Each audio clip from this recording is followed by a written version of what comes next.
Hi everybody, I'm Josh Saunders. I lived in Louisiana for about 5 years teaching elementary school before I moved to Denver, and when I was there, I got rained on a lot. Similar this past year, we had some really big hurricanes, and so I built this app called Disaster Management to help with the disaster response.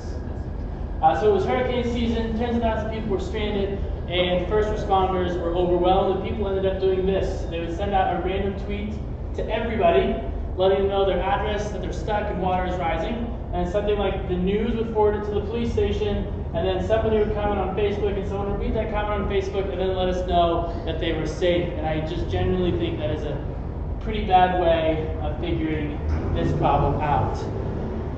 So, 3 things that happened. The Cajun Navy uses this app called Zello to communicate their needs. There's floodmap.io, which allows you to update a map with what's being flooded in real time, and Google also has a disaster map. My app overlays your Cajun Navy walkie-talkie, like what's happening right now, where are people, with the floodmap.io, where you can have the real-time flood information. So we'll go to a demo. So here's our map. The only natural disaster in Denver are the Broncos. So bear with me as we watch a quick demo on a flood in Denver.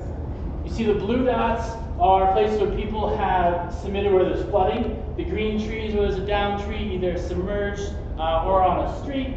The white square with a single person means there's one person that needs rescue. The red is a live wire to watch out for, multiple people. This is a pickup drop-off point, so if you're in a boat, you can drop people off there and cars can pick people up from there. And then a shelter to ultimately take the people away from the flood. So that's where you can see a live map. On this smart response page, you have a bunch of tiles, which include where flooding has been reported. You've got live electrical, down trees, shelters, drop-off and pickups, and the most important spot being the person or people icons where they need to be picked up from. You can, in order to submit that you need help, you can use it with an iPhone app, or you can text it in, because I don't want you to have to download an app if you're on top of a roof. So you can text it or use an app.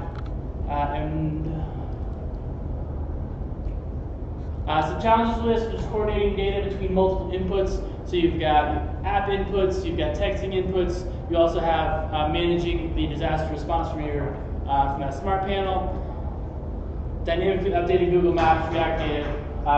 Some tech I use is React Native, MongoDB, Twilio, Google Cloud.